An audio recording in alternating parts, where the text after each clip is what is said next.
Hello, guys, welcome you all in today's topic that is your electoral politics chapter. And I'm going to discuss today, and I just want to tell you please open your NCRT books, and I'm also going to share notes, handwritten notes, yes, in the description box, so don't forget to check that. So, let us start this topic without wasting any time. Yes, so let us start. Okay. So today the topic which we are going to start your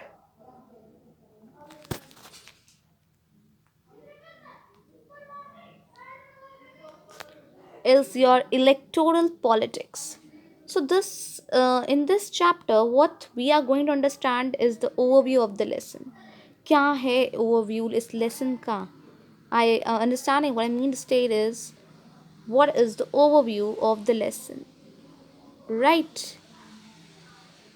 तो इस chapter में या इस lesson में हम क्या पढ़ने वाले हैं वो है आपका कैसे रिप्रेजेंटेटिव्स को इलेक्ट किया जाता है, कैसे आपके जो इलेक्शंस हैं इम्पॉर्टेंट हैं और यूज़फुल हैं डेमोक्रेसी में, कंपटीशन है जो पॉलिटिकल पार्टीज़ के बीच में, स्टेजेस हैं इलेक्शन के और इलेक्शन कमीशन का क्या रोल है। तो ये कुछ पॉइंट्स हैं जो हम समझने वाले हैं इस चैप्टर के अंदर। Understanding what I mean to stay. Okay, so now we have a backdrop story of Haryana. Haryana की इस बैकड्रॉप स्टोरी के बारे में पढ़ेंगे। So I request you all to open the page number 57 और I may say I have the old version book, so you may open your page numbers accordingly. So chapter 4 electoral politics. So the need to understand is of Haryana में क्या हुआ। तो देखते हैं, एक newspaper report है we have कि उसका जो स्टोरी है वो पॉलिटी ऑफ हरियाणा के आसपास रिवॉल्व करती है। तो हमने पढ़ा मिस्टर देवीलाल के बारे में। इस रिपोर्ट के अंदर बेसिकली चौधरी देवीलाल के बारे में है जो कि लोकदल के लीडर हैं, 76 ईयर ओल्ड हैं और वो पावर में राइज करते हैं अपनी प्रॉमिस की वजह से। क्या प्रॉमिस करी थी उन्होंने कि वो पावर में रेज अप हो गए कि वो wave the loans of farmers, मतलब कि कर्ज माफ़ी करने की उन्होंने क्या करी थी, प्रॉमिस करी थी। Understanding? So he led a movement called the Nyay Yudh or the struggle for justice और 60 सीट्स एक्वायर करी उन्होंने in the legislative assembly in promise की वजह से। अब आप तो जानते हैं क्यों, क्योंकि भाई कुछ तो ये रीज़न थे कि जो द पीपल थे वो भी खुश नहीं थे। कांग्रेस जो थी उस वक्त आपके पावर में, and also his promise were attracted the people, influenced them. His movement, his public meetings, he used to do uh, many public meetings in the past 23 months, and he is preparing. You know that leaders start preparing for the elections 1 year, 2 year before. Just they start from simple public meetings and they rise up to the past slowly and slowly influencing the people. So after acquiring 60 seats and being victorious, he was appointed as the CM by, तो शपथ दिलवाई गई किसने, by the governor, as we have learned, as you know, governor दिलवाते हैं शपथ, right. तो उन्होंने अपनी प्रॉमिस पे काम किया और जो लोन्स थे फार्मर्स, स्मॉल बिजनेसमैन वगैरह के लिए उन्होंने माफ़ कर दिए। So this point of view clear. Okay, so इस स्टोरी से क्या कंक्लूजन निकल सकता है, that thing we can understand. क्या कंक्लूजन निकला, ये जो बैकड्रॉप स्टोरी है आपकी, ये एक ऑफर करती है zoomed view in the procedure of elections और जो वाइटैलिटी है कि कैसे पब्लिक मीटिंग्स कितनी वाइटल होती हैं, कैसे हम लोगों को अपनी तरफ अपनी प्रोमिस की वजह से खींच सकते हैं। But we have to fulfil if you want to regain the power again. Also the attraction to the promise and the movements for support. तो इसको ये निकलता है इस पूरे का कंक्लूजन, मतलब कि इस पूरे में हमने जो ऊपर की जो स्टोरी थी, ऊपर जो हमने केस स्टडी पढ़ी हरियाणा की, उससे कंक्लूजन तो आपका यही निकलता है अबाउट इलेक्टोरल पॉलिटिक्स। अब वर्ड समझ में आएगा कि पॉलिटिक्स का मतलब करना आपको पता ही होगा, पॉलिटिक्स का मतलब तो, लेकिन इलेक्शंस में politics, understanding the meaning. Okay, so now we have election. What do you mean by election? ये इलेक्शन होता क्या है? एक ऐसा मैकेनिज्म या प्रोसीजर जिसके थ्रू रिप्रेजेंटेटिव्स को इलेक्ट करते हैं. कौन? पीपल इलेक्ट करते हैं रेगुलर इंटरवल्स पे या पीरियड्स में, और उन्हें चेंज भी कर सकते हैं using this procedure if they wish to. Understanding? Election एक ऐसा प्रोसीजर होता है और ऐसा मैकेनिज्म होता है जिसके थ्रू जो पीपल हैं वो अपने रिप्रेजेंटेटिव्स को इलेक्ट करते हैं और उन्हें चेंज कर सकते हैं इसी प्रोसीजर से, अगर उन्हें लगता है कि भाई this person is not this person is not eligible to rule us or anything. If they think so they can remove it as well as. Understanding? Okay. सो कुछ चॉइसेस भी अवेलेबल होती हैं वोटर्स को. क्या चॉइसेस होती हैं? अब election में चॉइसेस तो मिलेंगी कि भाई पहली चॉइस होती है कि वो उसे चूज़ कर सकते हैं कौन उनके लिए लॉ बनाएगा. कौन बनाएगा लॉ? उसे चूज़ कर सकते हैं कैंडिडेट्स, उन कैंडिडेट्स को. सेकेंड, उसे चूज़ कर सकते हैं जो गवर्नमेंट को फॉर्म करेगा, पावर एक्सरसाइज करेगा, मेजर डिसीजंस लेगा. थर्डली, उसे चूज़ कर सकते हैं जो पार्टी, उस पार्टी को जिसकी जो पॉलिसीज़ हैं वो गाइड करेंगी गवर्नमेंट को या लॉ मेकिंग को. ये तो सिंपल सी बात है. जो आपकी रूलिंग पार्टी है, जो रूलिंग पार्टी पावर में आती है, उसी की ही आपकी गाइडलाइंस क्या करेंगी? गाइड करेंगे गवर्नमेंट और लॉ मेकिंग को. अब क्या बनाता है इलेक्शन को डेमोक्रेटिक?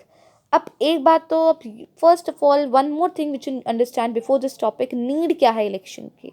देखो, नॉट, अगर if you understand by the example of family, एक फैमिली के अंदर हम बैठ सकते हैं, बातें कर सकते हैं, because we are more than से 10+ मेंबर्स हैं या से 15 मेंबर्स हैं, then also in a big hall we can accommodate.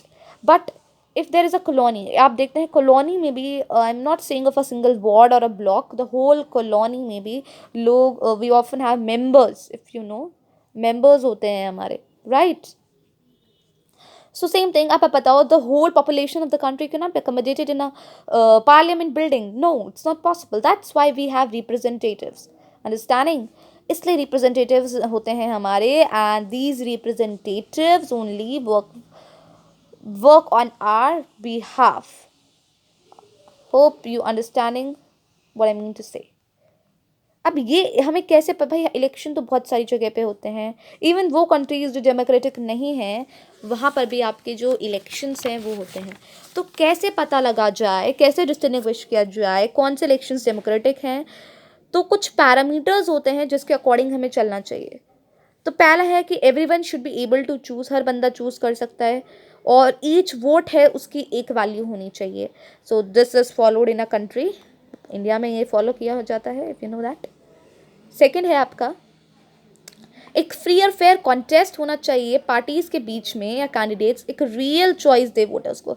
अब इस वर्ड रियल चॉइस का मतलब क्या है? इसका मतलब है कि they should work upon such incentives की जो लोग हैं वो अपनी चॉइस, मतलब कि इफ़ आई से दैट एक इलेक्शन में आपको कुछ कैंडिडेट्स मिले, वन इज़ अ पर्सन जो चोरी करता है, दूसरा पर्सन इज़ अ टेररिस्ट, और तीसरा स्मगलर है. So is this a real choice?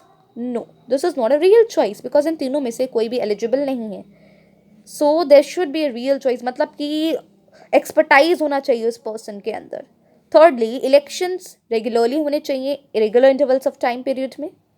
Fourthly, जो कैंडिडेट प्रेफर किया गया है वही इलेक्टेड. ये नहीं कि गवर्नमेंट ने अपने मनपसंद या किसी भाई बंधु के नेता को, के बेटे को बना दिया. नो, जिसको पीपल ने प्रेफर किया है, जिताया है, वही इलेक्ट होना चाहिए. Yes, this is also followed.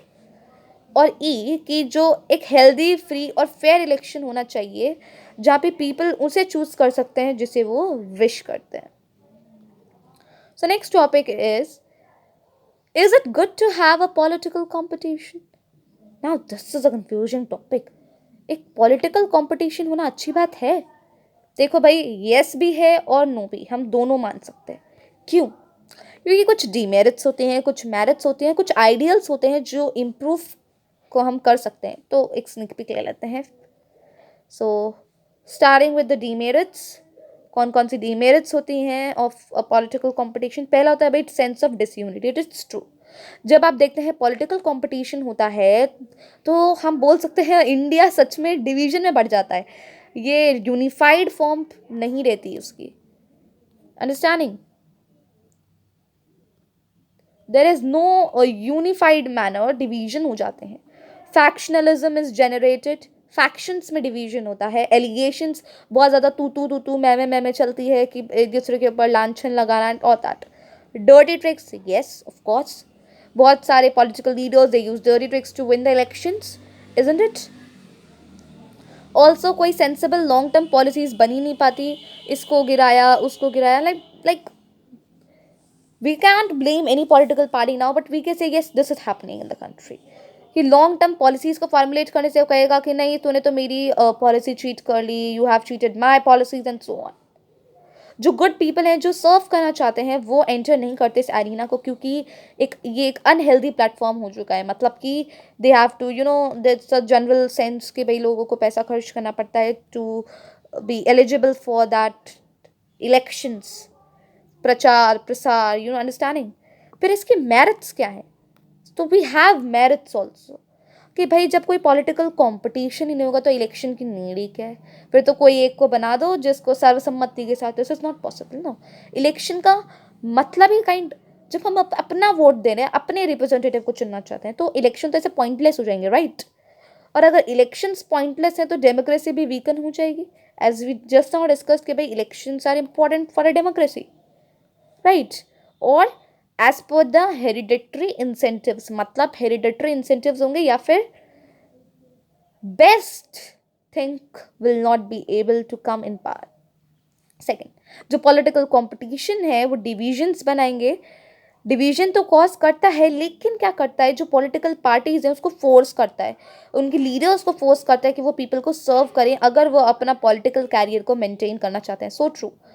अब अब फॉर एग्जाम्पल मैंने एक पार्टी बनाई, सपोज एक्स, मेरी एक्स पार्टी मैंने बनाई, and I made many promises in my manifesto, but I didn't complete any of the promise, right? So what will happen? In the next term of 5 years, I will not be elected and my career would also be spoiled in politics. Why? Because the people will know that if when I come in power, I just eat the money and all, I'm not doing anything. So what will happen? This X party would be dissolved, isn't it? So that's the thing you need to understand.